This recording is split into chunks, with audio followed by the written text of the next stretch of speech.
Welcome to episode 034 of the Bit Beacon broadcast. It's May 14th, 2024. Kodax, that's me, I'm here. Ravenheart, that's me, I'm here. He's here. And let's jump in real quick to what have we been playing, what have we been buying. You want me to go first? I'll go first. Okay. So all I've been playing is Scarlet and Violet, not a lot, and really just casual. Did a couple outbreaks. What kind of, like... Sinistjaw, which was a failure. Yeah. That one is rough. Yeah. It's really rough. And then... was it an authentic? Oh, no, I didn't find a shiny. After like 4 hours. Oh, but the outbreak is either authentic or not authentic. Oh, shoot. The whole outbreak is know. one or the other. I didn't know that part. Yeah. So if you ever see one that's an outbreak, check it. Yeah. And then if it's authentic... Do it. Just drop the rest of your plans for the day and do it. Yeah. I didn't realize that. Mm-hmm. Is Sinisty that way too? In Scarlet and Violet, yes. Okay. Yeah. So there can be authentic Sinisty outbreaks? Yes. Wow. Okay. Yeah. Good to know. Oof. I've skipped so many of those. Shoot. Yeah. And then the other one was Cubchoo, which I got. Okay. Nice. That's a nice blue, right? Yeah. Oh, I think it's pink. Pink. Oh, you're right. Pink. Yeah. Pink. But yeah, that's pretty much it. Other than that, running around finding TMs. And Okay. I'm trying to finish Kitakami. Didn't The really story? get very far. No, just catching the legendaries. Oh, okay. You already finished the story for Kitakami, right? Yeah. So I still got to catch Monkey Dory and one of the other okay. ones. Gotcha. But you caught one of the Loyal 3? I think so. I think it was Pheasantipity. Oh, okay. And I still have Okidogi and Monkey Dory. Monkey Dory, yeah. Yeah. So I'm trying to get to the second DLC as fast as I can. But... Are you, though? Not really. Well, you know what I mean. Yeah, like, at my pace. Right. Yeah. Like, you're not moving on until you've done everything that you can do. I could just go do it now. Right. But nothing's stopping you other than yourself. Right. So that's about it as far as playing. Any Pokemon Go success stories this past week? Yeah, I've been averaging like 3 shinies a night. Oh. I got a shiny Absol recently. A whole bunch. Dang, I don't have the list on the tip of my brain, but I've been doing pretty good on shinies in Pokemon Go myself lately. Just today alone, I got a Scyther and a Hoppip. Oh, that's good. Then, was it yesterday? Yesterday I got... Okay, the coolest thing happened to me on Saturday night or Sunday night. I, Zorua pops up as your partner Pokemon in the overworld, right? You're right. That's correct. So, I saw... Side note, like, if you have your Pokemon Mega evolved and stuff, the Mega Evolution appears. That's cool. And also, if you have, like, a regional, like, Heracross or Kangaskhan, you'll see it like on the map. You know it's a Zorua. Right. Yeah. So in my case, it was my Lucario. And so I was like, oh, okay, whatever. I guess I'll do it. And it doesn't look shiny. Right. When it's imitating. You got a shiny Zorua. I got a shiny Zorua. So I was like dumbfounded. So how does it work? So you catch it just like normal. You don't know that it's shiny until it transforms and it reveals its Zorua-ness. Okay. Yeah. So with the daily incense, Uh-huh. Zorua will appear as just Zorua on the map now. Oh, okay. I think that's a recent change. Interesting. But you know that incense that, like, when you first boot up the game, there's like a solid white circle and a Pokemon will appear and it'll stand on the map. Yeah, it's like your daily spawn. Right. Yeah. Those. Oh, if it's Zorua, it'll look like Zorua. Oh, okay. Interesting. Yeah. I saw one. And then last week, Ben and I went out for raid night. Yeah. Tapu Fini. Oh, yeah? And I got one. Shiny? Shiny. Nice. Yes, which was one of the I need 2 Tapu Shiny. Now I only need 1. Okay. I just need Tapu Bulu Shiny. Oh, okay. I have the other 2 already from the 3DS days. I have Tapu Koko and Tapu Fini Shiny. Okay. Um, Ben did not get it. Oh. And he was irate. I bet. He would be. Yeah. You reminded me, too, of another playing. Oh, okay. You did something else. Yeah, so I transferred 50 shinies to Let's Go. Oh, okay. Because I still use Let Go regularly as a conduit. Sure. I mean, why waste your Pokemon Go transfer energy? I'm using that for my shiny legendaries at this point. Well, anything that's Gen 1. Right. Yeah. Well, anything that's not Gen 1, I'm using the energy for. Oh, right. And then anything that is Gen 1, I'm just sending it through Let's Go. But, dude, I sent 50 shinies up. It took me like an hour to catch them all. Oh, yeah. I went through like probably 50,000 dollars and balls. It was nuts. Yeah.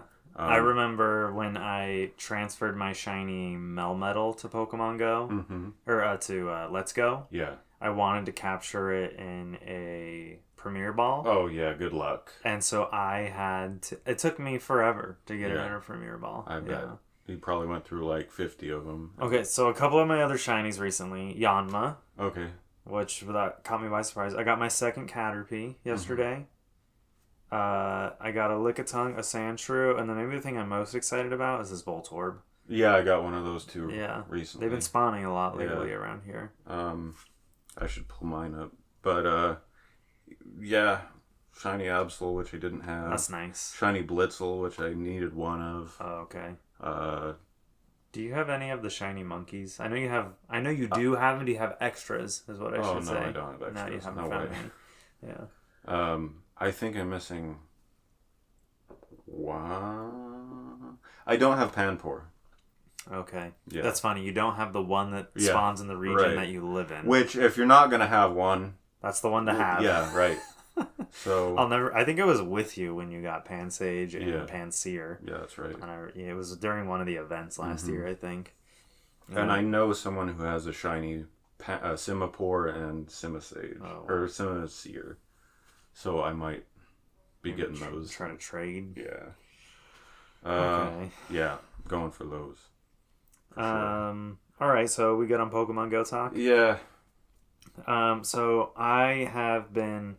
Aside from my Pokemon Go exploits this last week. Jumping back. We're going back. That Flock Together event. I don't know if you did that. Oh, no, I didn't need any of them, so... So I only caught like the last 30 minutes of it because I either forgot or I was still asleep.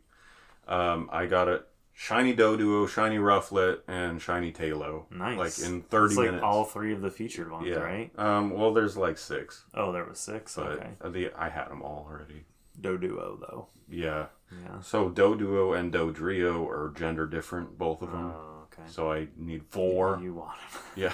So I was glad to get that one. Okay. Talo, I think I needed one of still. So. I caught a Talo a long time ago, randomly. I remember the exact moment. Pidgey and Spearow I've been good on for you for have a long those? Time. Yeah. Well, okay. I don't think I've ever found a Pidgey or Spearow really shiny. Given how many that there are, you'd think I would have found one by now, but I've caught a few. Yeah. And then I caught more in like Let's Go. Yeah. There was a time in Let's Go where I was using max lures and just sitting on top of Charizard and just letting it play. Letting all the stuff and then you go whoosh, fly down. So. There's some cool stuff in Let's Go for sure. People give that game a lot of crap, maybe rightfully so at times. I mean the battling or quote unquote the battling. catching like because you don't battle wild Pokemon, you just go straight into catching. And it feels like, this might be a controversial thing to say, but it feels like what happens when a Japanese developer tries to recreate what an American developer created. And vice versa happens too. Yeah. I mean, I think they did obviously they did that intentionally. They thought we need to make a game that bridges the gap between Pokemon Go and the main series games. It's like they tried to make the catching feel like Pokemon Go, but it doesn't at all. Yeah. At all. And I don't know if they made decisions to make it different. Like, the catch rate is very different. Yeah. It's annoying. Yeah. And I can't play that game docked. Like, if I'm catching a Pokemon, I have to pull out a Switch and, like, do it. Because I can use the gyro to throw the ball. But to try to do, like, curveballs with, like, the Joy-Con, it was just a mess. Yeah, I don't like it at all. Yeah. I only play that game, like, portable, handheld. Yeah. Me too. That's the only way to play that game. But, like, one big difference is the circle. In Go, like, if you get it in the circle and the circle's at full size, it's a nice throw. Right. In Pokemon Let's Go, a full circle doesn't even get you a nice. It has to be shrunk to a certain point before it's even a nice throw. Yeah. Like, what is that? I'm not sure what they were doing there. So I don't know. I don't know. Hypothetically, though, they announce Let's Go Johto games. Oh, I'm on board. Yeah, of course. Dude, I love what they did with, like, the Silphco building and all that stuff. Like, there's new cutscenes that weren't in Red and Blue and stuff. I really enjoyed that part. I agree. I think there's a lot to like about Let's Go in terms of how they made the world feel more alive while still keeping that very traditional, like gameplay, like not gameplay, just the way the world looks and the routes are, and like it just looked gorgeous. Yeah, it was the perfect blend between top down and 3D, and like Seafoam Island felt great. Like going back to familiar areas and seeing this new liveliness to it. The kind of new music arrangements too were really and the nice. Pokemon walking around is just the best part. You know, people love that. Yeah. So. Okay. All right, here we go. I'm going to be brief on what I've been playing.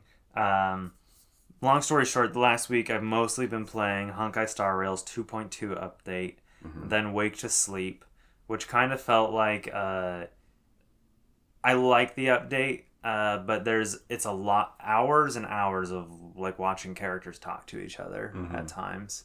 And then there's kind of a lot of excitement in like the last 2 hours or so of the story. Yeah.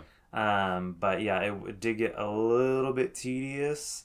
Just as I was kind of like, oh my god, there's only so long I can watch characters like emoting to each other, you know, like let's get some gameplay going on here, you know, like I feel like if MiHoYo, the company that makes Star Rail and Genshin, has like one major like fault, it's that they gotta find a way to tell the game's story while you're playing it. Yeah, okay, yeah. And not just like completely in these like cutscenes, you're right, you know? Right. Because sometimes like they'll just go on for like 30 minutes and I start to like, wait, what? You know? That is something I noticed subconsciously, I think, and you put it really well. That's a good observation, I feel like. It's like they are separating gameplay from cutscenes. And this happens in some games, and I think... it's kind of a traditional thing. Yeah, it is. You know, I think games nowadays have gotten better at, like, letting you interact with the game while story is, like, playing out. Right. So at least, like, your brain and fingers and hands are, like, doing something other than just, like, progressing the dialogue. A lot of modern fantasy games and stuff have like banter and stuff while you're playing that kind of expands the story. Xenoblade does a really good job of that. Right. But yeah, sometimes you have a different studio or like third party contractor building the cutscenes or the battle system or whatever. A different arm of the studio, you know. And that can kind of create that, I think. Like, you know, that's probably exactly what's happening there. Right. I will say Star Rail is better at like respecting your time more in terms of like the story segments, and at least in Star Rail I feel like there's like they're talking about interesting things as opposed to Genshin Impact where there's a lot of times very sort of slice of life stuff that doesn't really matter to like the overarching story of the game. Yeah. And sometimes like when that's happening in Genshin I'm just like my eyes gloss over and I just like lose focus completely. Star Rail, like in a good way or bad way? Bad way. Okay. Where it's like I just stop paying attention to what they're saying and I'm just like, okay, spam this X button. Or at least with Star Rail, like they're talking about like heavy important things that are happening, right? You know, so it's like I am more engaged there than I am in Genshin Impact. Now there are times where Genshin does have like important story stuff happening, but I just feel like it's less often than Star Rail does. Gotcha. So, but yeah, you know, just a lot of that going on. But it did culminate in a really cool, super awesome like boss battle thing with some crazy god like. The boss battles are really cool. Yeah. The one that I played, was really cool. Yeah. I liked how it went through phases and stuff. I imagine all the bosses do that. Yeah. All the main like key sort of story bosses have this like phase aspect of them. Okay, cool. And this one was pretty cool. It's like this.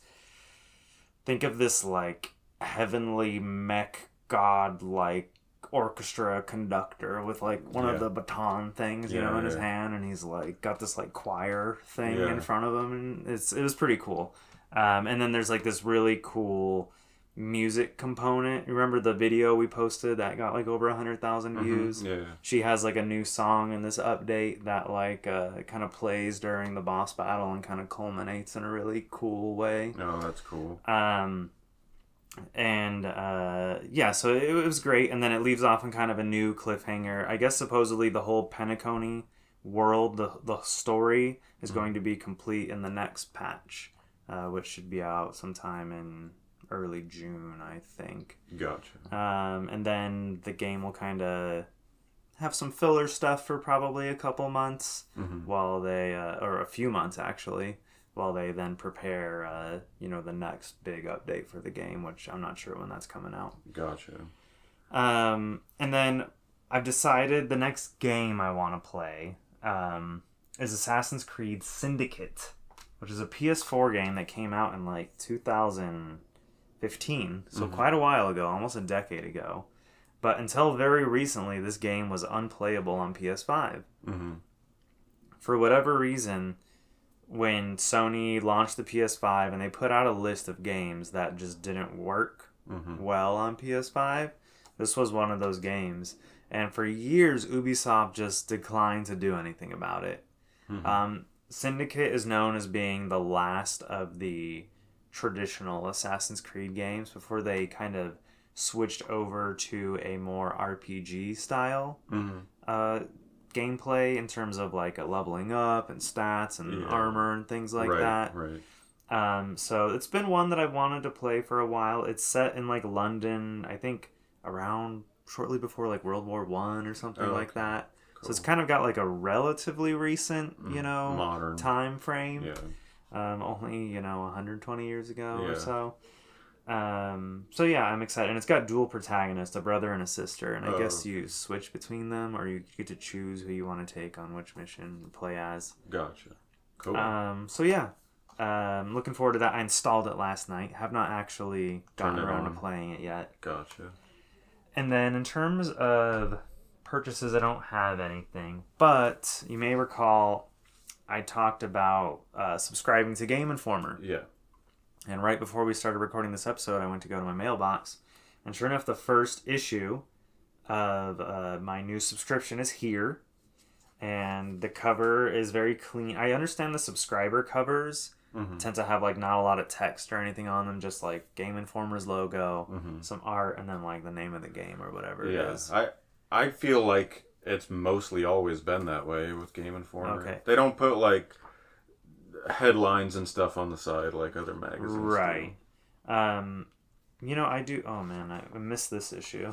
Final Fantasy Rebirth issue. Would be cool. Yeah, I think that was their last issue before they switched to this new model. Oh well. So on the cover is Ubisoft's new open world game coming out later this year, Star Wars Outlaws. If you can tell from Rick's voice, the combination of Ubisoft and Star Wars probably doesn't have him all that excited. I'm super excited. I'm interested in this game, but as someone who has... I know I just talked about wanting to play an Assassin's Creed game, which is an Ubisoft game. Yeah. But again, I'm coming to it 10 years later almost. But that's their original property. That's true. Star Wars isn't. That's true. So it's interesting because, for the longest time, EA kind of had the keys to the Star Wars game castle. Right. And in that time, EA only put out like 2 games. Yeah. And so Disney has now spread out their IP to different studios around the world. Mm-hmm. And the first non-EA studio that we're really seeing work on a new Star Wars game is Ubisoft. And this is, I believe you're basically playing as kind of like an outlaw, hence the name Star Wars Outlaw. Right. And it's set somewhere between like the original continuity of like the old, not the new crap, but the 90s, early 2000s stuff and the classic 70s, 80s stuff. Gotcha. You're like, it's an open world thing, We'll see how that goes. Yeah. Let me know how it goes. Yeah, I'm not picking up this game day one by any means whatsoever. But maybe somewhere down the line. Because Ubisoft games, look, there's a secret. If you don't want to pay full price, wait like 2 months. Yeah. Ubisoft games are half off in like 2 months. They discount hard and steep. Yeah, that's like part of their like tried and true strategy. It happens without fail every time. Yeah. I don't know why anyone would buy an Ubisoft game on launch. They like, okay, we have the people, they have like a column of like, okay, we know it's going to sell. We have the people that buy day one. And then we have the people that wait 2 or 3 months to buy then. Yeah. And so it's like, just like clockwork, they have an exact date that it's going to go on sale years in advance. They know that date. Yeah. And boom, there it is on sale for half the price. Don't be a sucker, guys. I mean, if you're excited about this game and you want to support it day one, do it. Yeah. But if you're not going to play it day one, don't buy it day one. Yeah. Wait. Yeah. Wait a minute. It'll be, what, half off? Yeah. Easily. Yeah. I mean, by Christmas next year, you'll be able to get this game for probably $20. Yeah. Yeah. $19.99. And then by then, the season pass will be on sale on PSN for $10 instead of $50 that it is right now. I can understand with something like that if you're really excited, why you would, because you're gonna miss out on updates and giveaways and Yeah, I know like Ubisoft goods. has like they have like a Ubi Club thing where you can like get little digital bonuses and things like that, or if you watch people stream it on Twitch, you get a drop for your game and things like that. So but anyways, it's cool to have a new copy of Game Informer in my hands. Let me know if there's any good interviews or anything in there. I'm curious. They have Akira Toriyama. He died not long ago, but he has a new game that just launched from Bandai Namco, Sandland. And so there's a huge article. Oh wow, and look, there's this great Remembering Akira Toriyama segment here. That's cool. So yeah, I'm definitely gonna dive into this issue. I'm excited. Gonna be some nice bedside reading. That's I mean, something to read. Yeah, something to read. Yeah. We all need something to read. But let's Seraphim Weekly update. Yeah, let's do it. All right. So I don't have anything super interesting. Okay, but we're going on like 3 weeks. Well, I didn't say I don't have anything. Oh, okay, all right. But it's been a lot of and get used to this, guys. Like, it's been a lot of like fixing up my data flow, cleaning up my data flow, with the shift into modularization with all the game objects and stuff. A lot of the data flow scripts and manager scripts that hold data and store it for like save data, and basically I have several manager scripts that hold the current game data in memory. Okay. So preparing it for like string, like JSON string, and then player prefs, which is the actual save function. Those, as the game data changes, those have to kind of change. Stuff becomes obsolete. Variables are sitting in there that aren't being used anymore. that are from like an old setup. So that has to be cleaned out. Okay. And that stuff gets really cryptic, not just because it's a lot, but because I deliberately made it really cryptic to, obfuscate like save data manipulation and stuff like that. So I use a lot of abbreviations and stuff. Okay. I have notes and stuff, but I have to look that up. So maybe this has hurt you in the long run a little it's bit. necessary. I don't care. Like it. I mean, is there a real concern of players manipulating their save data? It's just it's a best practice thing for me. Okay, gotcha. I don't want to, I'd rather not have like my the integrity of my leaderboards be compromised. Sure. Okay, so this is something I started along years ago. I mean, people on PC are going to figure it out. I mean, is it always possible? Yes. Yeah. 2 layers of encryption, 1 layer of customized, like self-built encryption, right, and obfuscation should be. I can make it. I can't make it impossible, but I can make it very difficult. Okay. And I think what'll make it difficult is like, how much is someone like that going to care about that particular game? Look, this is important to me. Yeah. So I don't care. No. I don't care about the viability. I'm just saying, I understand you're doing it for you, and like this is like, like you're going to use this kind of thing going forward in other projects, right?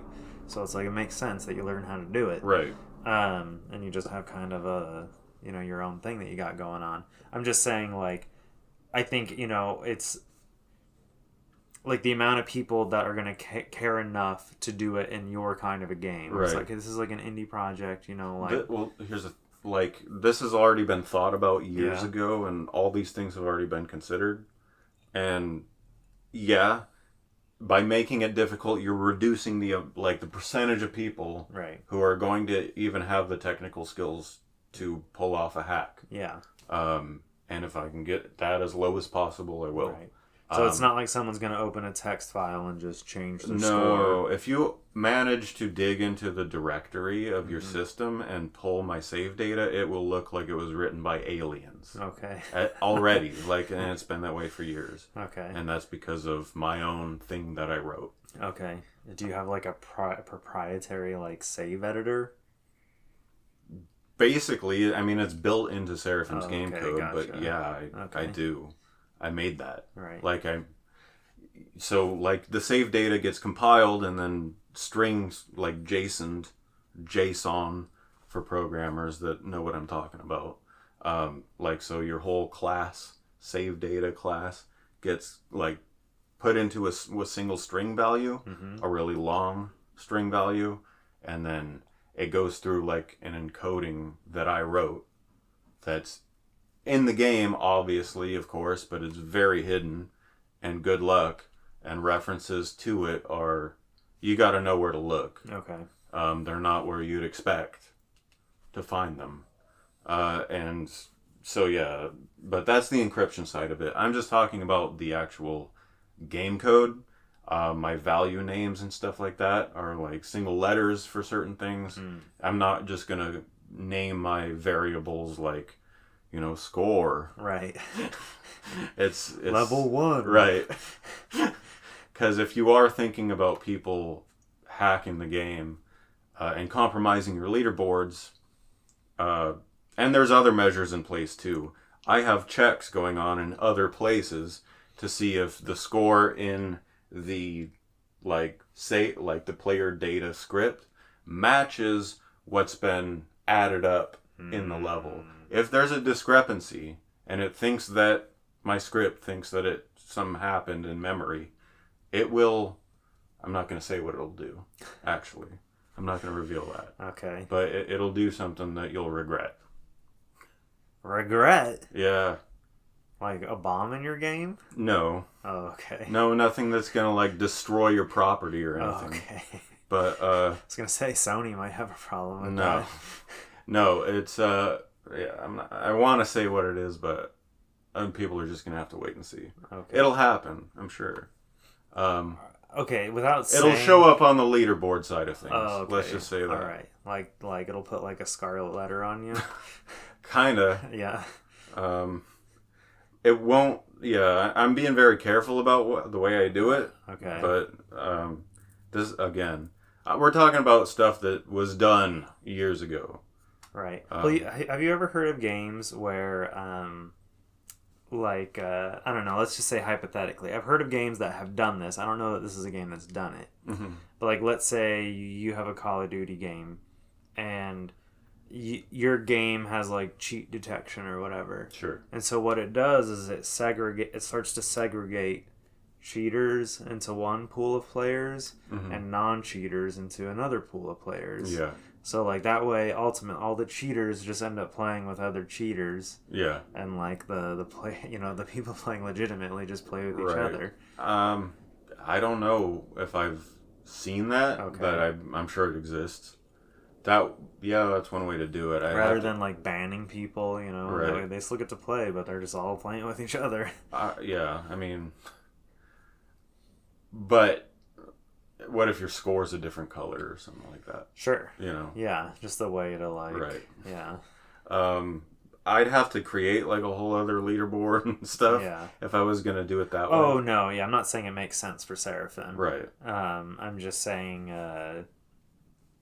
like, it's just interesting to hear about how other developers have, like, found ways to... you know, deal with cheaters. Yeah. You know? And I think that's a creative way that does it in a way that's like, well, you reap what you sow. Right. And you cheat. Well, you can play with cheaters then. Right, you know? And then also they don't lose their purchase or they don't get banned or anything like that. I do know about way more ambitious anti-cheat punishments and stuff that developers have put in games. Like, I forgot what game it is, but there's this giant scorpion thing that just shows up halfway through the game. You can't kill it. And it just mauls you. Yeah. You know, stuff like that. I know, like, piracy, like, games that are pirated have had things where, like, things won't function properly. Yeah. Or, like, in an RPG, like, every step you take in the grass will trigger, like, an encounter or something like that. Yeah. If they detect that you're playing on, like, a ROM or something rather than, like, a game cartridge. Right. So there's been all kinds of creative ways to kind of handle, you know, illegitimate players. But this... you know, my data management is just... All I'm saying is that, like, variables aren't named traditionally or, you know, conventionally. So it does make going through it kind of a chore. Right. You got to reference your old notes. It hasn't inhibited you in, like, a major way yet where you're, like, stumped? Like, what the heck was this? No, I don't think it ever will. Okay. I've got my stuff pretty well documented. But it does, like, everything I'm doing in the game is making it so that certain values aren't needed anymore. You know, like, that's from an old system that's not in the game anymore. And so I gotta comb through it periodically and fix it up. Also, entire scripts don't need to be there anymore because it had to do with the way that the game was loading previously. Okay. And now it's not, you know, I got... Or in the new scripts that I am building for all these, like... Because I am kind of rewriting code to handle stuff just better. Back in the day when I first wrote a lot of these game objects and elements, I was doing all kinds of spaghetti code, which is basically just like if statement, if statement, if statement. I didn't know how to write a switch statement. So now I can, like, delete 100 lines of code and just have, like, 30 lines of code as a single statement. What's the difference between 100 lines of code and 30 lines of code? Is it just an ultimate, like, efficiency?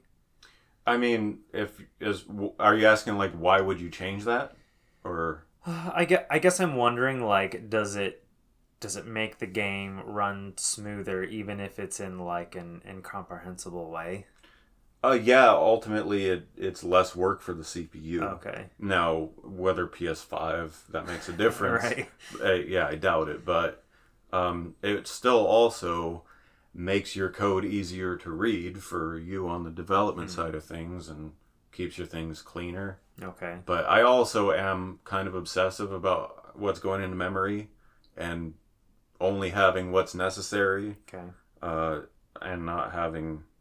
Because it adds up, you know, a little bit here or something like that, extra code, extra fat in this script, that duplicated enough times, especially if like multiple instances of that same object are spawning or instantiating in the game scene.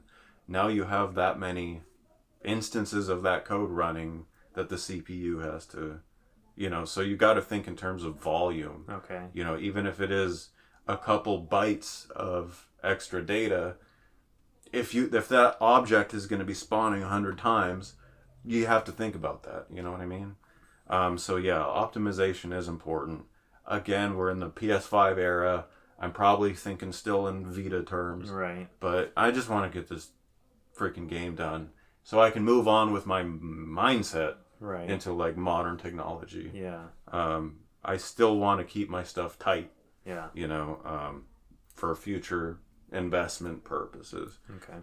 But yeah, it's been a lot of data management. Aside from that, I did segregate the reflector system into a separate scene, and haven't started really dissecting it, but I did prep that scene. Okay, so you're prepping for surgery over there. Yeah. But I need to clean up code first. Okay. It's mostly just the management scripts, because the child scripts, like the object scripts, those are all getting cleaned up as I, modularize them. But the management scripts aren't getting modularized. They're going to exist in the scene mostly. And so they need to, like, special attention. Okay. Yeah, if that makes sense. All right, I have a question.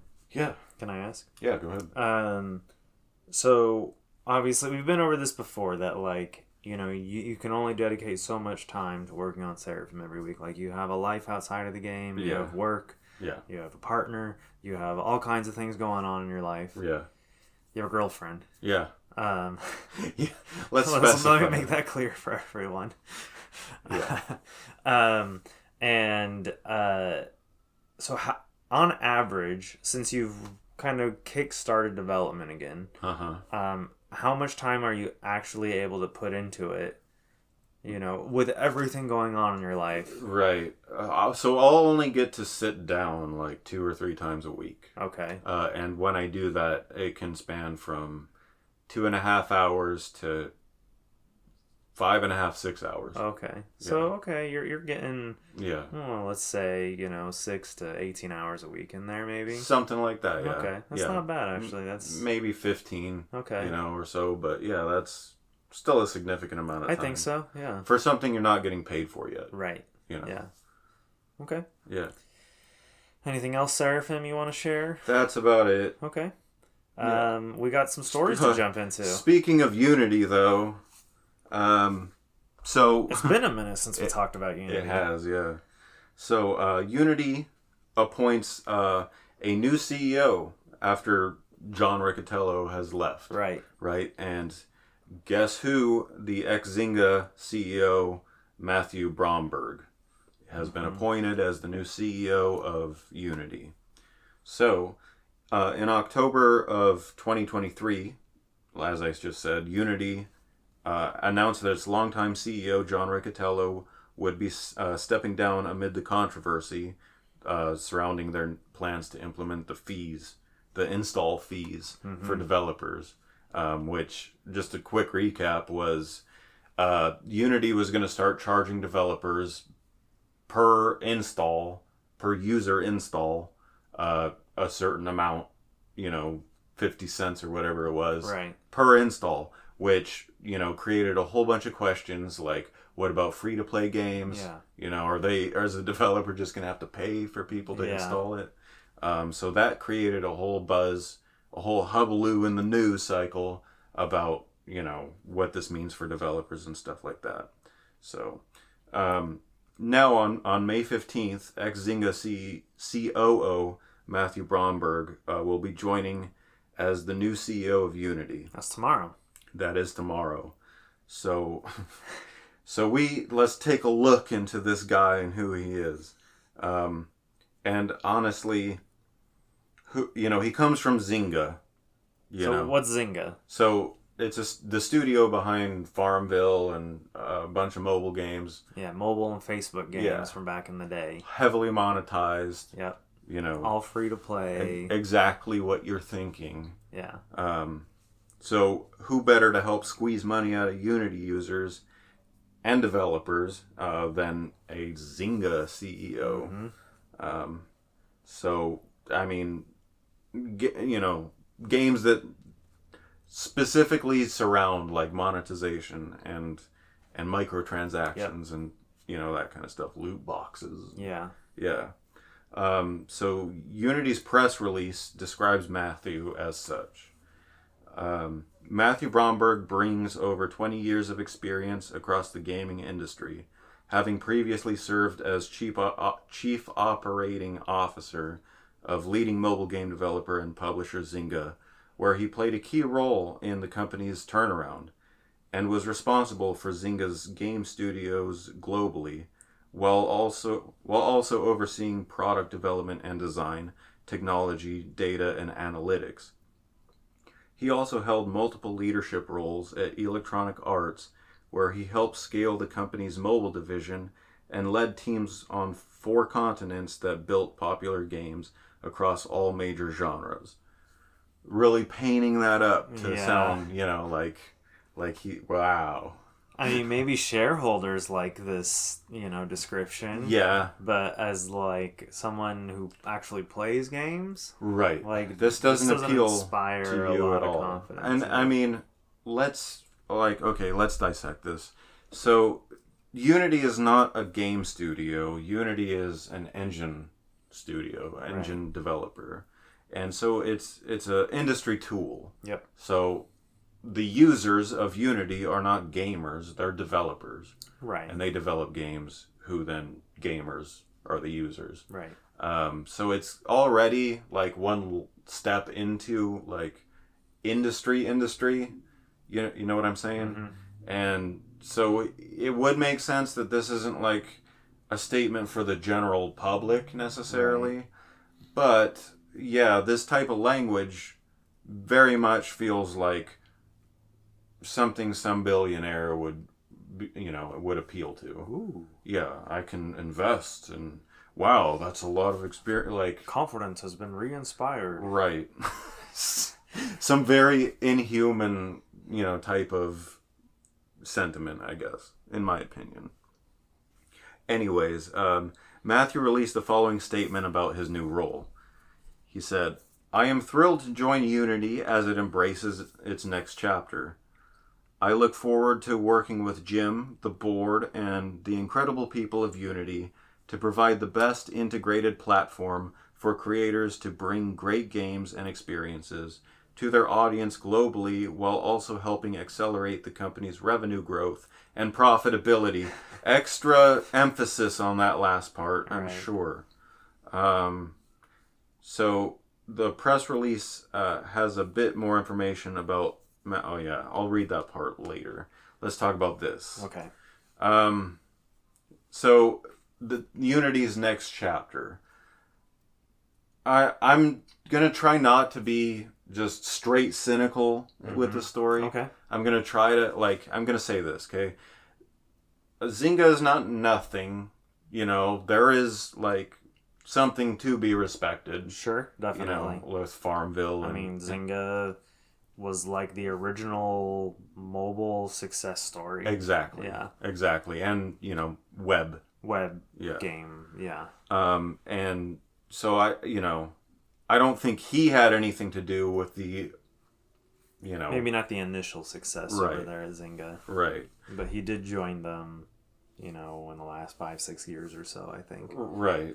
I want to at least say, let's give the guy a chance. I know exactly how it's going to go, but I'm going to give him the chance to prove us wrong. Prove us wrong. Yeah, exactly. Yeah. Basically. Anyways, the press release has a little bit more information regarding Matthew. So Matthew Bromberg is currently a senior advisor to Blackstone, a global alternative asset manager, which is, I think, just like a holding investment firm. Yeah. He also sits on the board of directors of Bumble, where he has been a member of the audit committee, Monzo, a privately held UK chartered bank, and Blast, a privately held esports company. So a bunch of companies that, definitely fall into the tech universe. Definitely. But Bumble, like a dating app. Big dating app. Yeah. An esports company, which is gaming related. And then just an asset investment firm in Blackstone. So he likes tech, it seems, but I wouldn't attribute this to like gaming experience. Right. But investors will, because investors, in general, right. I don't feel understand gaming the way we do. Yeah. I just think they just see gaming as part of tech. Exactly. Yeah. And they're gonna lump it all together. Oh, this guy's a tech nerd. He's from Silicon Valley. Right. There's more. There's a lot more. From 2018 to 2021, he was on the board of directors of Fitbit, where he was a member of both the compensation and nominating and governance committees. So Fitbit, for those that don't know, is like an app software suite along with wearable technology for workout and they fitness. They were acquired by Google. Oh, I think maybe back, was it in 2021 or no? I think it was maybe before then. Okay. But yeah, Google owns purchased them. Yeah. Okay, yeah. That makes sense. They were kind of the leader in that wearable, fitness technology. Yeah. But again, not gaming. Right. Fitbit, I think, is a little bit gamified, in the way it works and stuff, but it's not a game. Has nothing to do with games. Does have to do with technology, obviously. Between August 2016 to November 2021, Mr. Bromberg served as Chief Operating Officer at Zynga. Prior to Zynga, he held various leadership roles at Electronic Arts, including Senior Vice President of Strategy and Operations of the company's mobile division and Group General Manager for all BioWare studios worldwide. Okay, there's some gaming cred. That is gaming cred. Of course it's Electronic Arts. Yeah. And of course it's President of Strategy and Operations, which means nothing. That doesn't mean anything to me. It means it was a phone call once a week. Yeah. That's wow. I don't know. I know he's not an artist.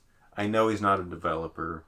But I don't know. I know his salary is going to be worth 100 of those people. Yeah.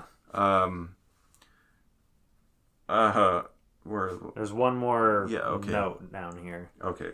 Earlier in his career, he pioneered the esports revolution. Oh boy. He pioneered the esports revolution as president and CEO of Major League Gaming. Mr. Bromberg holds a Bachelor's of Arts in English from Cornell University and a JD from Harvard Law School. So he's a lawyer, or has, lawyer education. Yeah. And let's talk about the Major League Gaming thing. Yeah, okay. So Major League Gaming has been like... Yeah, the MLG. MLG. Goes way back. But it's like defunct right now. Yeah. Activision purchased it, and then Microsoft, of course, purchased Activision. And then shut it down. Well, I don't totally know. Major League Gaming, I went and looked on their Twitter profile to see if they were like still active and promoting anything or doing any events, and like their last tweet was like from 2021. Yeah. So they haven't done, and it, obviously the pandemic was then too. Yeah. So like they weren't doing anything. Right. They if they wanted to be innovative, they could have done it like through streaming and stuff. Oh yeah, there were ways to innovate esports during the pandemic. People did. But I think it's a little stuffy when it says he earlier in his career, he pioneered the esports revolution. The revolution. I'm sorry.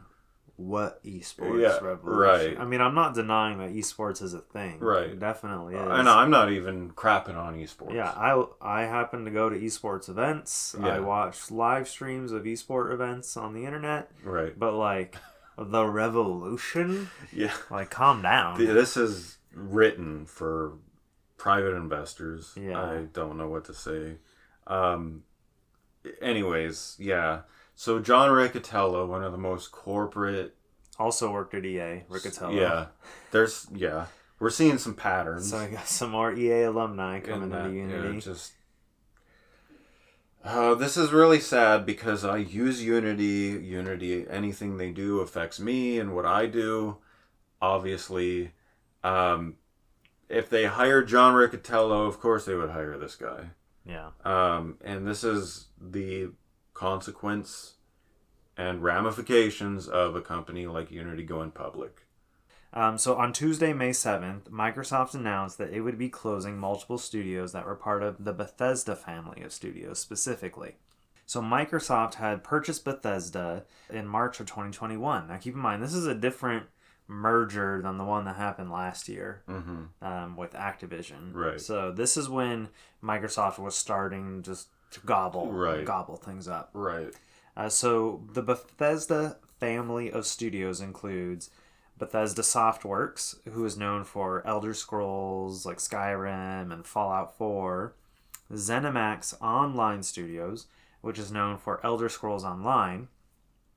Arcane, which is known for Dishonored, Prey, Deathloop, and Redfall. And Shinji Mikami's studio, Tango Gameworks, which is known for The Evil Within, Ghostwire Tokyo, and the critically acclaimed, and about a year ago it was released, Hi-Fi Rush. Yeah. And finally, they closed Alpha Dog Games, known for a recent mobile game based off the Doom IP called Mighty Doom, which I had never heard of Alpha Dog Games until this story broke. I had heard the name Alpha Dog before, but I didn't know what they did. Okay. Among the... for me, the one that stood out as like a total shock was Tango Gameworks being closed. Right. So a little history about Tango Gameworks. It was founded by longtime Capcom veteran Shinji Mikami in 2010. And just a few months after it was founded, they were acquired by Bethesda. Mikami is known best for his work on the Resident Evil series and served as director/producer on multiple installments of the game, going all the way back to the very first game. He was the director of the original Resident Evil. Yeah.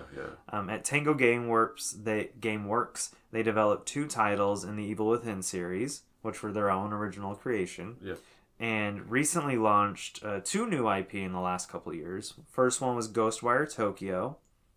And then most recently, only a year ago, was Hi-Fi Rush, which was considered like a huge critical success, was nominated for a bunch of Game of the Year awards.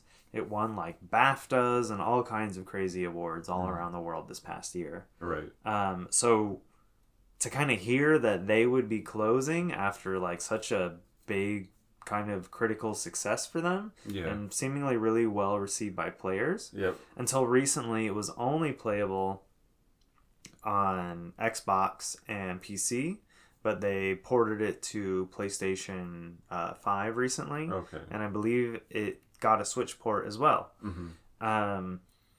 So in March of 2023, before any of this would go down, Mikami actually left the studio on his own volition. I don't know if he sensed something coming. Okay, so he wasn't affected by what's happening now. So Hi-Fi Rush launched in like January of 2023 or February of 2023. And then Mikami, a month or 2 later, leaves. Okay. And he apparently had like a 6-month do not compete thing. So he was just kind of chilling. Waiting that out. Yeah. Yeah. So in October of last year, he announced that he would be starting work on something new. Okay. So he's started his own studio now? Or I don't know that there's been a formal announcement of a studio creation. okay, But he's working on some kind of new game project. gotcha. I read something that says he left Tango to get away from, to distance himself from feeling like like the expectation that he had to make a horror game or something of that in that kind of a vein. I can see like the Resident Evil creator getting pigeonholed into because then The Evil Within was another survival horror kind of game. And he directed the first one and then was producer, I think, and writer on the second one. So he was just like, okay, well, like, I don't want to make The Evil Within 3. And maybe that's what, like, the directive was from Bethesda or Microsoft. And he was like, yeah, I'm good. Because, from my understanding is that Hi-Fi Rush was kind of like a smaller project being done sort of on the side. Yeah, okay. I mean, a lot of studios mostly do that. They maybe have like one big game and then something else. Like a flagship project and, side something project. more experimental, When people get done working on their role on the main, they have nothing to do. Right. So they send them to something else while they start, figuring out the next big thing. Right. Yeah. So upon hearing of Tango's closure, of course, it is the studio he founded, even though he, quit. Right. He released the following statement on X. It's very short. It's 3 words. It says, "Tango closed. Sad." Yeah. Yeah. Yeah, I kind of he probably thought BS, like, really. He probably thought like Tango will live on. They'll be safe without me. Yeah. And just not even a year later. Or he expected this. Or maybe. Yeah, I'm reading that kind of that way. Okay. And like, he doesn't seem surprised. Yeah. I don't know. It's hard to infer too much from a tweet. Yeah, right. So we should note that Tango Gameworks is also Microsoft's only Japanese game studio. Yeah. Now, Microsoft has previously stated, like in the last couple of years, that they want to have a bigger presence in Japan, or not necessarily a bigger presence in Japan, but they want to have more Japanese game representation on Xbox. That's something historically Xbox has been really weak about.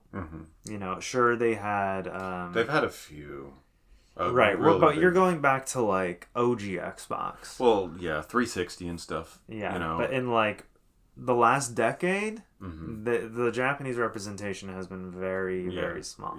Now, more recently, they've been throwing money at Atlas and Capcom to basically fund ports of like the Persona games and the Ace Attorney games and stuff like that to get more Japanese games on Xbox. Yeah. But that's not Japanese developers doing that because they want to. That's because Microsoft is essentially giving them the money to do it. Right. Yeah. Commissioning them basically. For a port. Like, hey, make a port for us, please. Yeah. You guys always skip us. Yeah. We will give you the money to do it, and we'll show you that you can make money here, Whether that's actually panned out or not, I don't know. But so it appears that that's just going to be the route they're going now because they don't even have a Japanese studio anymore. Yeah, it turns out they're wanting to be more present with Japanese developers was all talk. Or they kind of read the room and figured that Japanese developers just don't really generally want anything to do with them. Maybe. But I mean, it's just crazy. So Mikami's protege at Tango Gameworks, and the director of The Evil Within 2 and Hi-Fi Rush, John Johannes, he had a bit more to say than Mikami because he still worked there. He's largely kind of been seen as his sort of successor, as Mikami's successor. Yeah. And so this is what he said. He said, so the day of, he said, so this is how it ends. Unfortunately, I don't quite have the words, but at least thank you to everyone who supported us. Then a day later, he posted a follow-up. He said, way too many responses to get to them all because there was like an outpouring of like people messaging him and like, replying to his previous tweet. Right. But I thank everyone for the outpouring of support for us at the studio. It makes things sting a little bit less. It should be noted that John is not like a natural Japanese citizen. Right. He's a white dude. Yeah. I met him last year at Anime Expo when they had a panel for Hi-Fi Rush. I happened to know that he was going to be there because obviously I read the panel. And so I brought my copy of The Evil Within 2 that he directed and got him to sign it. And he was like super cool, super down to earth. You could tell the voice actors that were there for Hi-Fi Rush did not want like anything to do with like signing things. Yeah. I didn't bring anything for them because I'm not generally super interested in voice actors. Yeah. The same way that I am like the guy who directed and created the game, Yeah, right. But yeah, it was, he sounded really optimistic, kind of hinting that like, oh yeah, we can't wait to do more in this world, things like that. And since then, a story has come out that says that Tango was preparing to pitch a sequel to Hi-Fi Rush as their next big project. Gotcha. And of course, they never got the chance to do that. Right. And it's worth noting that Hi-Fi Rush has licensed music in the game. Oh, really? So one day Microsoft's not going to pay those licensing fees and Hi-Fi Rush will go away. Now, Limited Run announced a couple months ago that they would be doing a physical release of Hi-Fi Rush with on Xbox, PS4, and I think Switch as well. So I'm just saying it hasn't happened yet, but they did, in the wake of all this news, they did reconfirm that that's still happening. Yeah. That they're still going to be releasing physical copies of Hi-Fi Rush. But you should get it if you're interested because that game will get delisted eventually. Yeah. Microsoft's not going to pay music licensing fees 10 years from now when that game's only selling 10 copies a month, you know? Right. So I would pick up that limited run physical copy when it does finally come around to getting announced formally and you can pre-purchase it.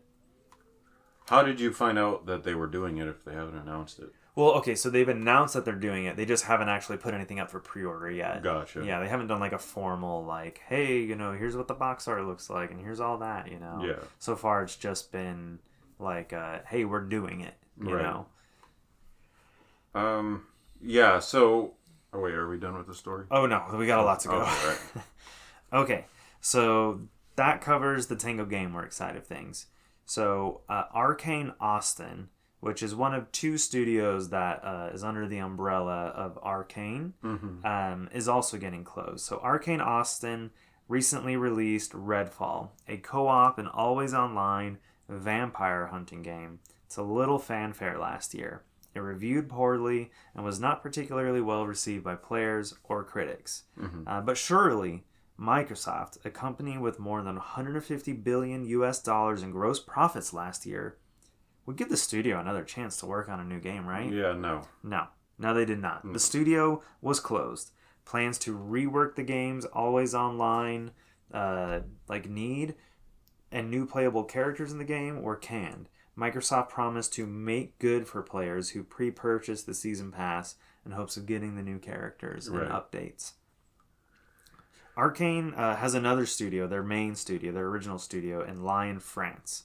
And the head of that studio, Dinga Bakaba, I'm probably mispronouncing that, put Microsoft execs on blast via his X account the day that it was announced that Arcane Austin would be closing.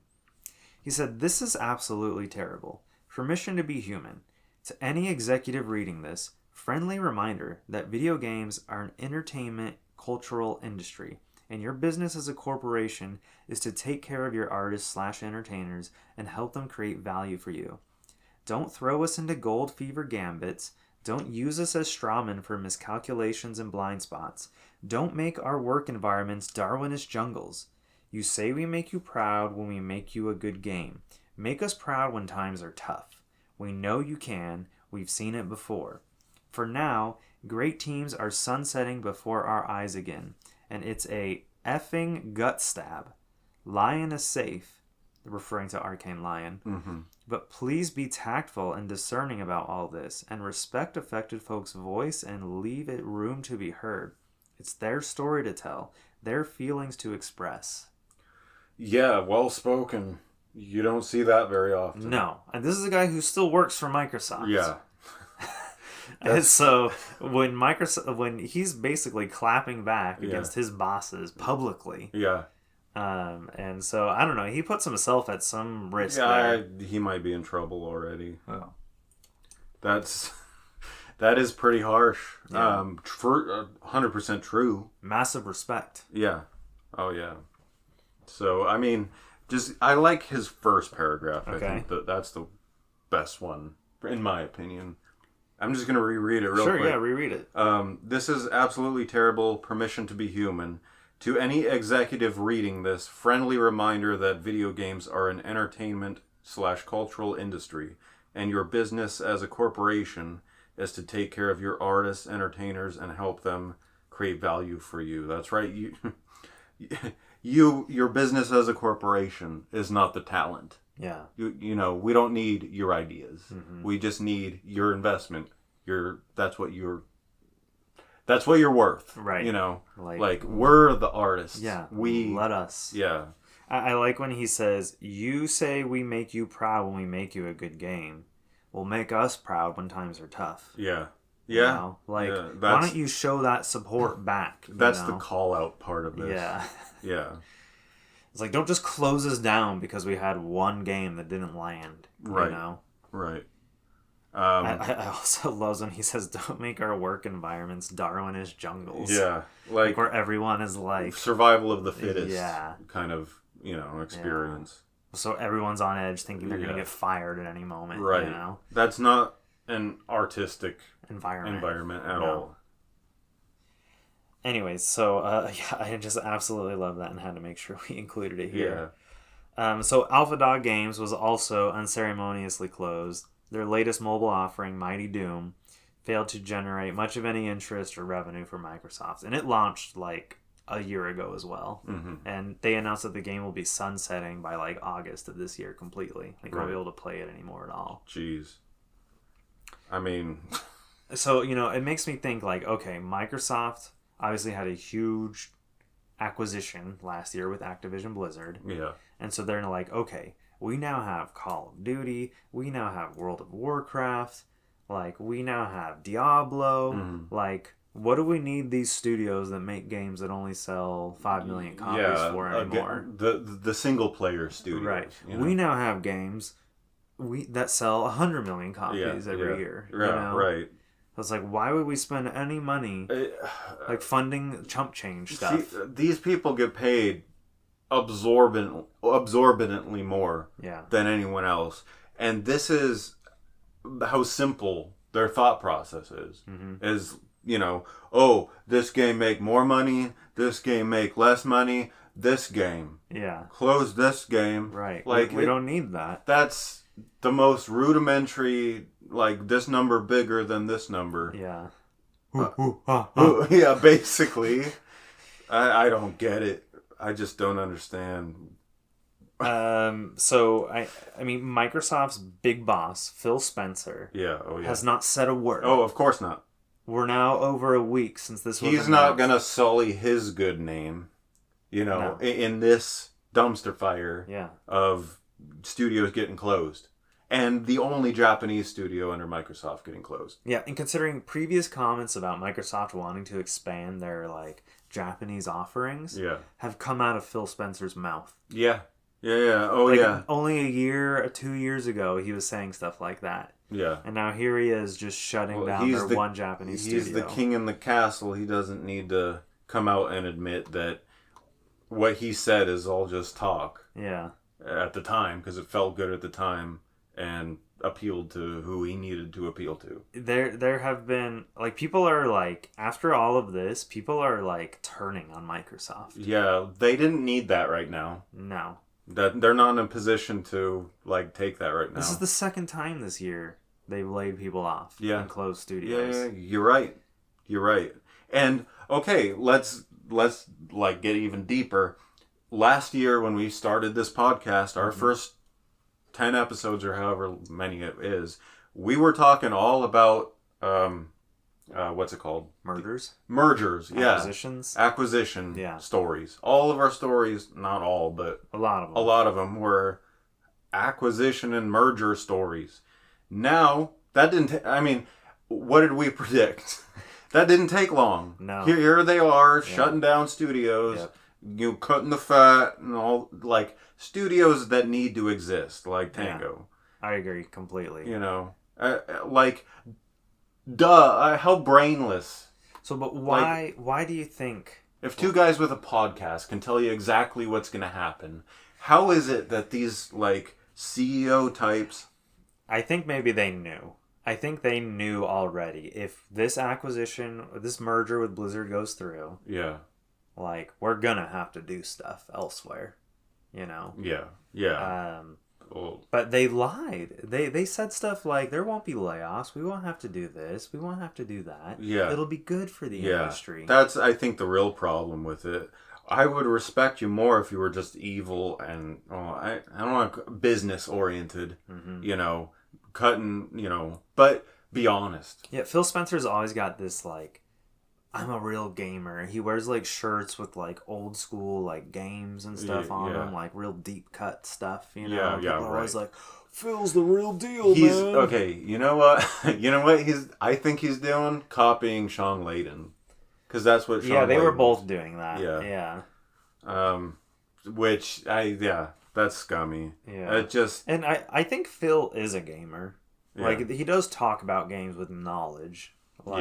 But just the fact that he has just got this, like, this fun, like, this fake persona. Like, maybe it's genuine, his enthusiasm for games. Right. But then he's got to balance this, like, corporate bad guy at the same time. Yeah. And so, but I think he tries to disguise the corporate bad guy with his, like, I'm one of you guys, kind of vibe.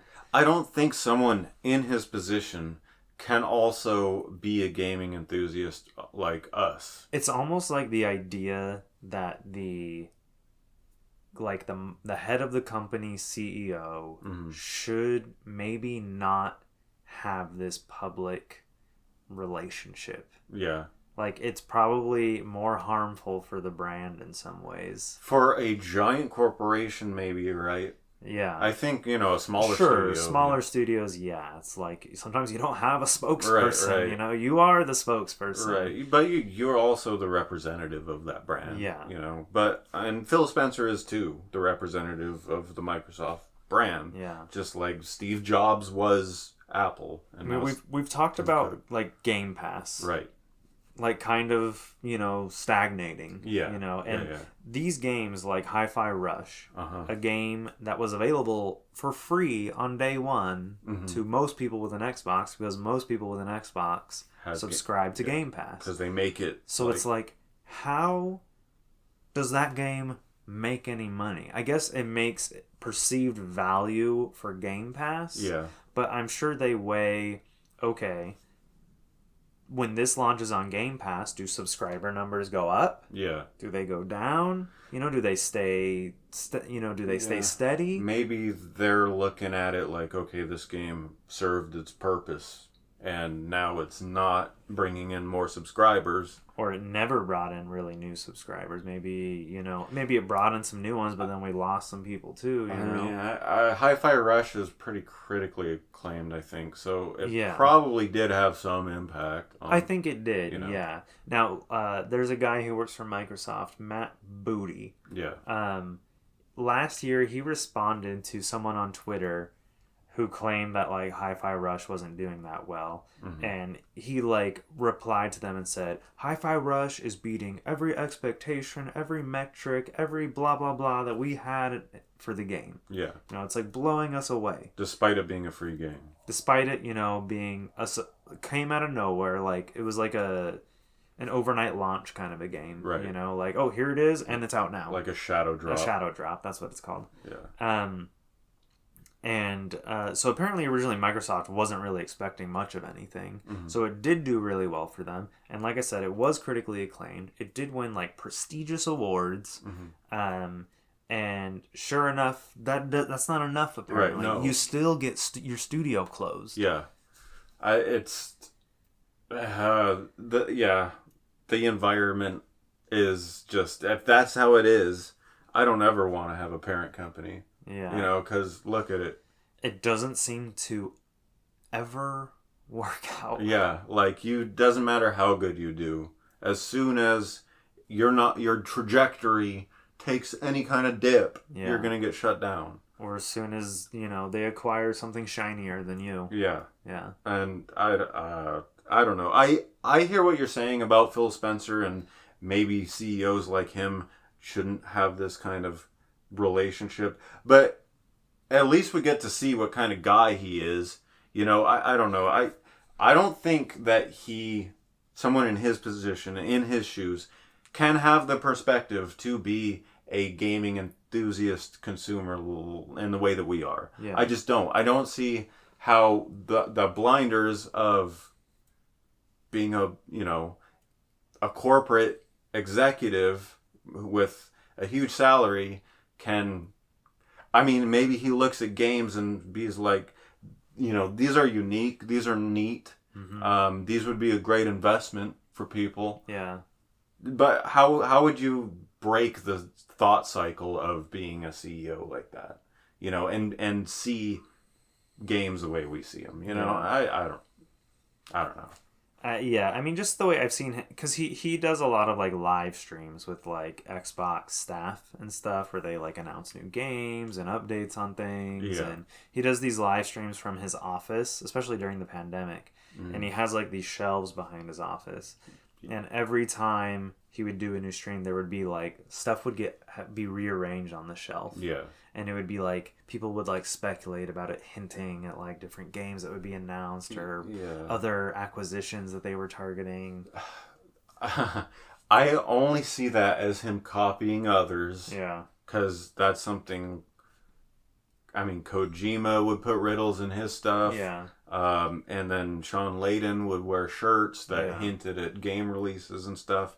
He's just seeing a trend. Oh, this works. In my view, right. He's just seeing like, oh, this has been successful for others. Let me do it. And I guarantee you, those shelves are staged by a crew before every like that's not genuine, in my opinion. Yeah, I think the facade has been removed. Yeah, like people aren't convinced anymore. Right. Like he's officially a bad guy. Yeah, I mean, people are over it. Yeah, you could have known that already, but yeah.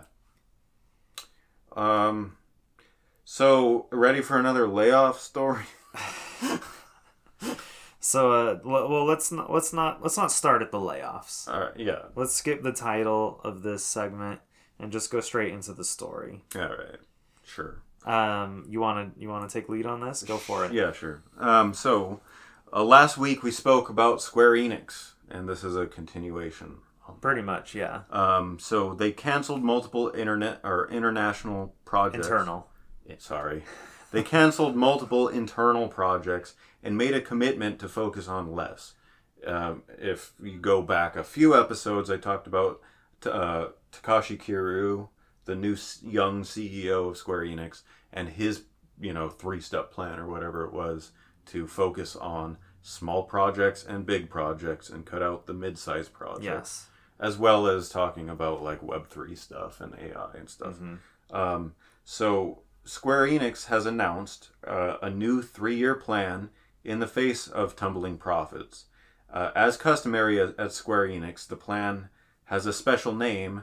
This one's known as Square Enix Reboots and Awakens. I love that. I love that they give it a title. It almost sounds like the name of a game. It's like what I would do. I feel like I don't know. I feel this connection. It is very Square Enix-y of them. So this plan has 4 pillars. Yes. And why don't we take turns at going over these pillars? Yeah. Sure. Yeah, go for it. All right. So this first pillar is called Enhance Productivity by Optimizing the Development Footprint in the Digital Entertainment segment. So within this, they had this like PowerPoint slide they put out on their investor page. Okay. And so can we get a copy of that? Is that available? I have it in our notes right here. Cool. So you can open that up anytime you like. Nice. So they kind of have like bullet points with underneath this first pillar, and the first bullet point was shift from quantity to quality, delivering ensured fun. So this goes back to less games than before. They Yeah. want to make less, and they want to make more better games, I Yes, guess. right. More fun games. I would assume that what they mean by quality is financial success. Yeah, and some of their games in the last few years have not been as well received as others. Maybe because they're just spread too thin. They would rather focus more of the teams on one or two projects. But I mean, there's only you have to have some smaller and mid-sized products because you can't launch a big game every year anymore. Right.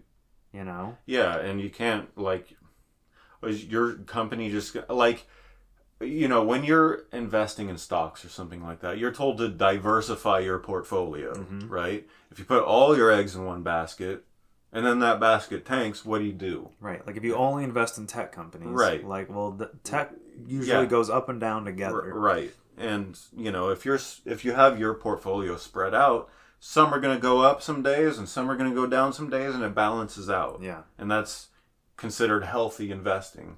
They're doing the opposite, I feel like, in a way. And none of this is financial advice. No.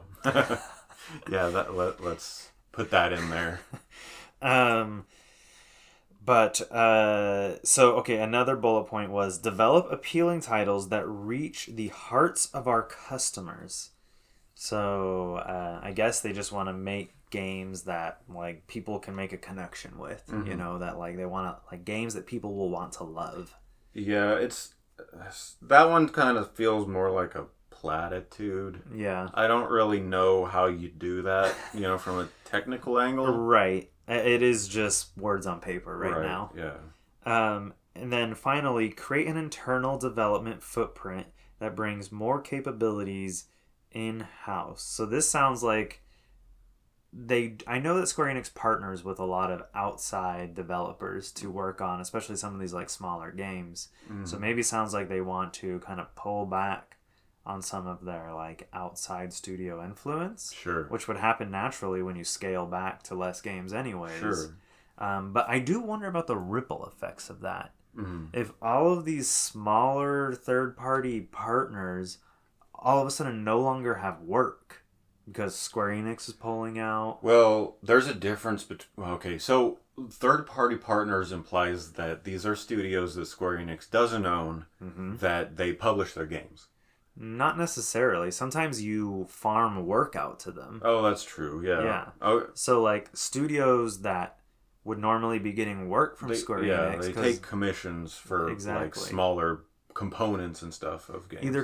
Even whole games. For example, that farming fantasy game that Square Enix put out last year, Harvestella. Oh, that's right. Yeah. That wasn't made in-house at Square Enix. That whole game was made another team outside of Square Enix, but it just had a producer from Square Enix or director from Square Enix working managing the project effectively. Gotcha. So I mean, now those studios, the work is drying up. Does this ultimately have wider impacts for the Japanese game industry? It remains to be seen. Yeah. But I worry. I don't. I mean that's kind of natural ebb and flow. I feel like a little bit okay, this client no longer has work for us. We just need to shift a little bit and get right. But if elsewhere. these projects that Square Enix has said they canceled, so now it's all of a sudden this company is working on a game for Square Enix. Yeah. And Square Enix is no, we're pulling the plug on this. Sorry. Yeah. Too risky for us. Now that company's got to scramble to find a new job real quick. Yeah, I'm sure they have contracts and stuff where they get paid. It's not just Square Enix that's having these growing pains. Yeah. I mean, we haven't heard directly from Bandai Namco and Capcom, but both of those companies also use, even Nintendo. Yeah. Oh, yeah. Nintendo uses a lot of third-party partners. Yeah, Nintendo uses a lot. Yeah. And Nintendo has canceled third-party titles and stuff. I mean, I feel like if anyone is immune to industry trends, it's Nintendo. Yeah, right. But I don't know that a lot of other companies are in the same way that Nintendo is. Yeah, right. No, that's true. But as far as the welfare of these third parties, I don't know. I get it. I get where you're coming from, but I do... You kind of know, though, that work is never certain in this industry. It's always, you're constantly going to be moving. You know, I'm not talking about layoffs. These aren't layoffs yet. But this is just work drying up for third-party studios because Square Enix canceled their title. And I'm sure these studios have contracts that protect them from immediate cutoff of funds, you know, and stuff like that. So maybe there's a little bit of like room to find something else. They just need to get another client or get work elsewhere. Yeah, or make their own game. Right. Yeah. But I mean, you do need money to do that. Yeah. So if you're not sitting with a bunch of funds in your bank account, you can't necessarily fund a game. It's a shift for those studios, but it's not doom, I don't think. Okay. But I mean, I just see that happening. I feel like we haven't heard a whole lot about like mass layoffs or anything like that in Japan, right? Yeah. But way less. In the Western world, we've been hearing about like studio closures, layoffs. whole 700 people at a time kind of thing. Yeah. And so I just wonder, like, is that day of reckoning coming for Japan? Maybe, you know, maybe. Or are they going to somehow be able to avoid all this? Yeah. We'll see. The industries are pretty separate, you know, but they are connected for sure. All right, so we're on pillar number 2. You want to take that one? Sure. So, diversify... Okay, this... All right. I'll just read it. I have trouble with. Diversify earnings opportunities by strengthening customer contact points. Okay. Diversify earnings opportunities by strengthening customer contact points. Okay, so we got some bullet points that they kind of... I don't know what to say to that part. Here are the bullet points under that point. Shift to a multi-platform strategy. Okay, this is a big one. We got to talk about this one immediately. Right. So, Square Enix has a lot of exclusives on different platforms. Yeah, they do. Like Final Fantasy VII Remake, and Rebirth have been PlayStation exclusives. So you talk about like in the last story we talked about Square Enix from last week. You talked about the identity of Square Enix kind of being compromised a little bit with like they're shifting away from mid-sized games. Sure. This to me is a staple, maybe not a huge staple of Square Enix's identity. They've always had exclusives. Final Fantasy Crystal Chronicles was the only Final Fantasy game on GameCube, and it was only on GameCube. Yeah. It's always been that way with them. Yeah. They've, same with Super Nintendo. They have been that way. Yes. So getting rid of that hurts me more. Okay, so, while I agree, yes, it's definitely been a part of their identity forever, and it's still... until now has been a part of their identity. Like the new Dragon Quest Monsters game only came out on Nintendo because all the other Dragon Quest Monsters games only came out on Nintendo. Right. But it's like, from a logical perspective, when you do that, unless you sign some exclusivity agreement where they're giving you a bunch of money to essentially... You should be getting something for that. Yeah. You are essentially hurting yourself because like you're eliminating... I mean, yes, porting a game is not free. Right. That takes time, resources, money, work. Yeah. But you would think, okay, if Dragon Quest Monsters 3 launched on PlayStation and Switch, the potential to sell more copies greatly increases, because now you have 2 ecosystems to sell the game to people on. Yeah, absolutely. And, Final Fantasy Rebirth and Remake. Final Fantasy VII Rebirth and Remake. Only on PS4 and PS5. Right. And now, supposedly, they're going to be coming to PC. They've announced that that's possible. But, there's a third part to this remake trilogy, right? Mm-hmm. Who knows if Sony's already signed off, exclusivity rights years ago to this game. Yeah. But, they need to get these games on Xbox. This isn't working out anymore for them. They're not making enough money to justify whatever Sony is giving them in exchange for the exclusivity. Right. Which has to be a lot, because Square Enix is, one of the few third-party publishers that even maintain exclusivity with, Sony and stuff. It's a huge deal for Sony to have Final Fantasy Remake be exclusive. It's a matter of, honor and prestige, yeah. And I can only imagine that the exclusivity fee that Square Enix is receiving from that is probably tens of millions. Yeah.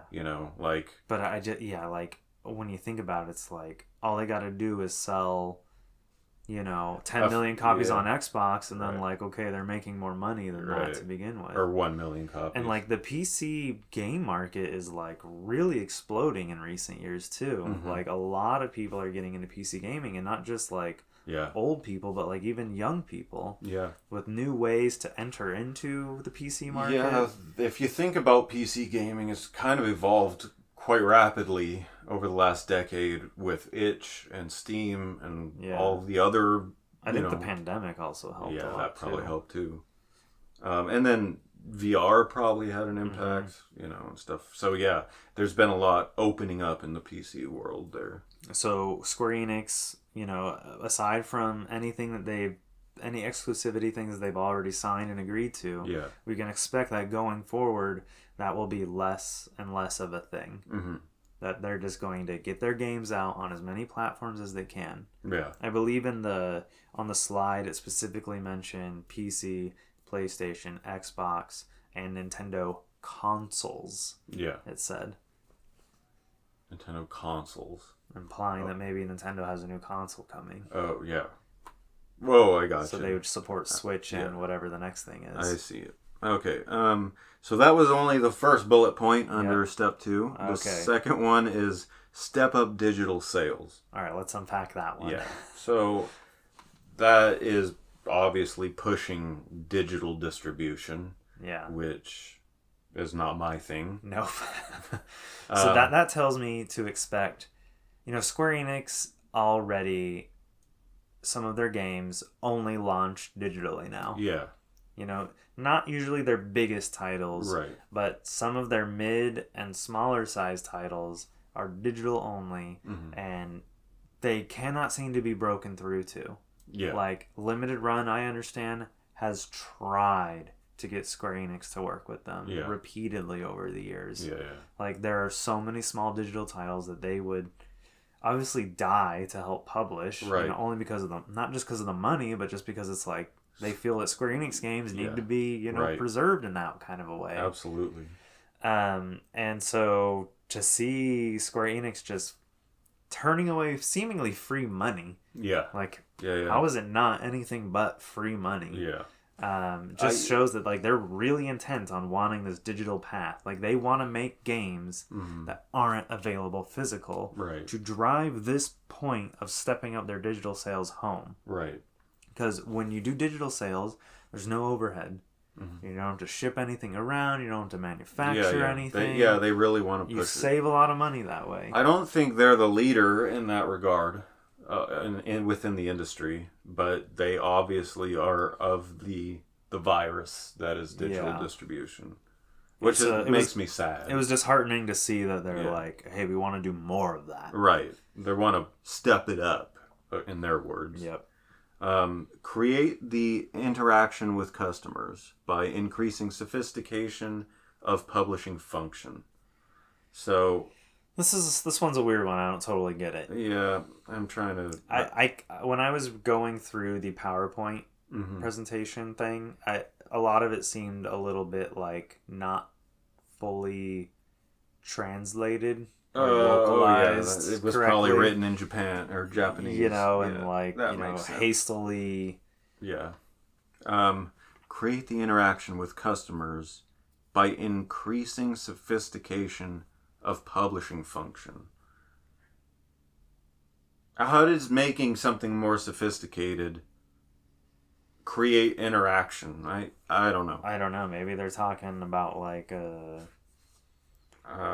using techtechnology somehow to push their games onto people. I'm not really sure. Let's skip that one until we know more. Leverage IP across media formats. Okay, this one's a pretty obvious one. So they want to go the multimedia route that everyone's going these days. Right. Which has been done before. Right. They want to get anime, movies, comic books, more ways to spread their IP out there, which makes sense. This isn't a bad one. I can stand to have more Final Fantasy media. Like, not everyone plays games, so give other people a way to engage with the Chocobos IP, the story, and things like that. Yeah. There's no good. I mean, could you imagine a retelling of Final Fantasy VII in like multi-movie format, that would be something, man. I mean, yeah. Yeah, I'd love to see them do more with some of the other Final Fantasies, if I'm being honest. Well, yeah, but you know how Square Enix is, come on. you know? The people want Final Fantasy VII. Yeah. All right, so... I'll do this one. Yeah, go for it. Okay, so roll out initiatives to create... So we're on our third pillar, I should say. Yep. We've moved on from pillar number 2. Roll out initiatives to create additional foundational stability. Okay, so this first one's important, and we'll get back to it in a second, but let's mention the first bullet point. Rebuild overseas business divisions from the ground up. Yeah. If that sounds a little ominous, hang tight. We'll be right back to that point. Revamp policies on human resource allocation and investment to balance both creativity and productivity in Japan. Foster/make greater use of internal talent. So this sounds like a good thing to me. This sounds like they want to better reward, like their developers in Japan. Right.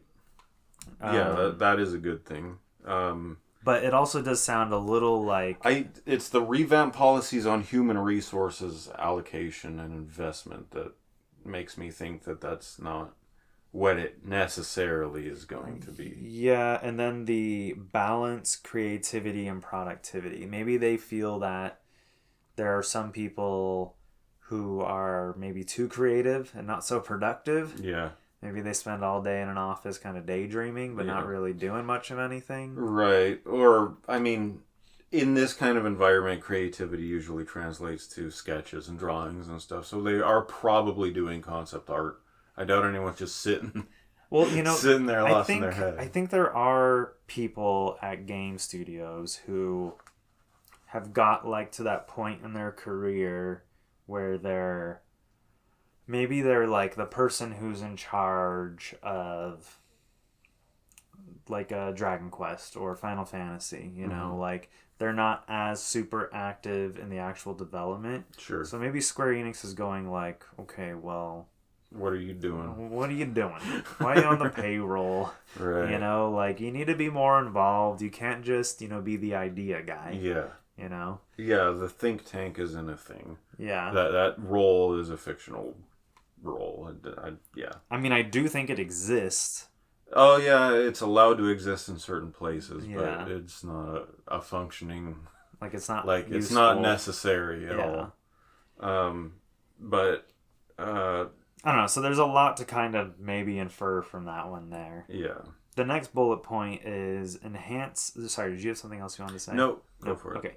Enhance business infrastructure that contributes to improve employees' productivity. Okay, so another point on productivity. Mm-hmm. So when they're talking about infrastructure, do you think they're talking about like the hierarchy and like the passing of work back and forth and like maybe just creating efficiencies and development to make things more productive? I think that, honestly, I'm starting to kind of feel like this is just corporate, spaghetti. Okay. Like in salad or whatever you want to call it. Enhance business infrastructure that contributes to improve employees' productivity. Ooh. It's just like, something for investors to read and go like, oh, okay, that sounds good. I like productivity. Productivity. Like, who would think that that's not the way to go? Right. Like, I don't know. Okay, so this last point doesn't really have any bullet points, but it's the typical, we can't forget to mention that we need to generate shareholder return and growth investment. Oh, okay, yeah, so let me read this one. Yeah, sure, read it. Strike a balance between shareholder return, because that's what we care about here in the trenches, and growth investment when allocating capital. Wow. So basically, give more money to the board of directors.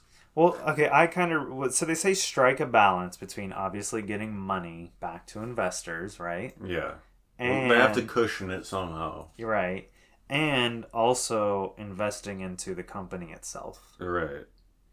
So I guess they're just like mentioning. You could take this the other way when they say strike a balance between shareholder return and growth investment. Yeah, that could be like, we need, shareholders are getting paid too much of our profit and we need to, balance. Oh, okay. I guess, yeah, maybe that is happening. Yeah. Maybe the higher ups are making too much there, like the board of directors. You could read that either way. That's true. But, yeah. That makes more sense now given the wording of it. Okay, so, but real quick, we're going to jump back to Pillar 3, bullet point number 1. Yeah. Which is rebuild overseas business divisions from the ground up. Yeah. So yesterday morning, when this announcement was made and they put out this, investor PDF, they said that, hey, we got to really look at our overseas business divisions and look at, do something from the ground up. Like, they need a reboot. Mm-hmm. Not only is Final Fantasy VII getting a remake, right? So is our overseas business. What does that even mean, though? So what it means is that layoffs are coming to Square Enix's U.S. and European offices. Of course. We need a rebuild from the ground up, guys. People were notified immediately yesterday. I saw people on Twitter that I know, like, that work in the events department at Square Enix, lost their jobs yesterday. I'm sure that's, when it comes to trimming the fat, I mean, I could see Square Enix is putting forward way more money than they probably need to with some of their events. Especially their presence at certain cons, at least in the past. Sure. And, like, if we take into consideration that pre-launch event for 16, they must have paid a lot of money for that. Like, that was not... I mean, that huge statue of Bahamut, they took that to every convention and thing they did last year. And so that thing was huge and highly detailed. Yeah, I mean, they got, they got their money in advertising out of it. If it was just for that one-off event and never seen again, I would have been like, whoa. But, I mean, they had the Rockstar truck there, Rockstar Energy, and giving away free Rockstar. Honestly, I'm not saying they shouldn't, but if they don't have the money, like, hey, you guys are doing this over here. Yeah, so let's talk about this a little more. So the extent of the layoffs is not totally known as of now. I mean, this story is like 24 hours old. Sure. But staff were told that people in the publishing, IT, and indie collective divisions would be the primary targets of the layoffs. So Square Enix, for those of you that don't know, they have like this sort of side thing that they do in the Western part of the company called the Square Enix Collective. And it's basically like Square Enix basically helping like indie games. And I don't know if they like invest without like purchasing like indie games and stuff like that. I don't know the details of it. They actually, the Indie Collective had a big hit with that Power Wash Simulator game in the last couple of years. So I mean, they have kind of found some gems through that, and they have like, I think they acquired the Power Wash Studio company, or like they've heavily invested into it somehow. So it's kind of unfortunate to see that, of course, the only real gaming thing that Square Enix US and EU did was this Indie Collective thing, where they would find indie games to like basically have Square Enix invest in them. The publishing, the IT, and these other departments, the marketing stuff, they're not developers. Obviously their job loss is a big deal.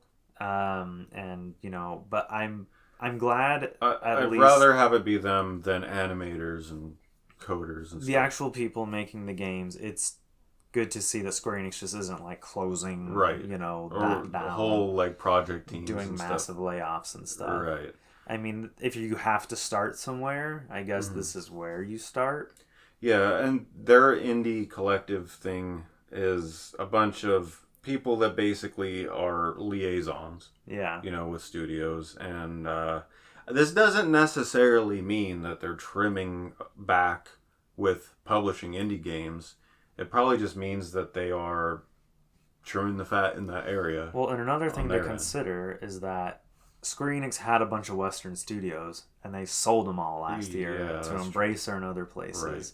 So if they retained like all of that Western staff that was like promoting and marketing, right. like those people all of a sudden have a lot less to do. Look, they talk earlier in this presentation about diversifying earnings opportunities and all that. But I see them doing the opposite in the rest of this presentation. Like, they're not diversifying. They're selling off their studios. Yeah. And they're cutting out mid-sized games and all kinds of other things. Their marketing arms and their indie collective arms. And trying to focus and hone in on big projects and whatever. I feel like Takashi Kiryu has kind of given himself a deadline. Yeah. With this being a 3-year plan. Yeah. So almost like he's telling like the board of directors, his bosses effectively, like, hey, give me 3 years to straighten it out. Right. You know? Right. And then if not, well, then okay. Yeah, basically. Fire me, I guess. Which is a bold freaking move. But yeah, I'm still on his side. I haven't there are questionable things in here, but it's not some Phil Spencer, kind of stuff. So I'm still gonna root for him. I hope he does turn around whatever situation he needs to. I hope that Square Enix's identity doesn't change too much, but I also understand that the whole landscape changes. Yeah, you can't do exclusives anymore. You can't just be that old studio with the old traditions. From 1993. And survive. Yeah. And Transmission.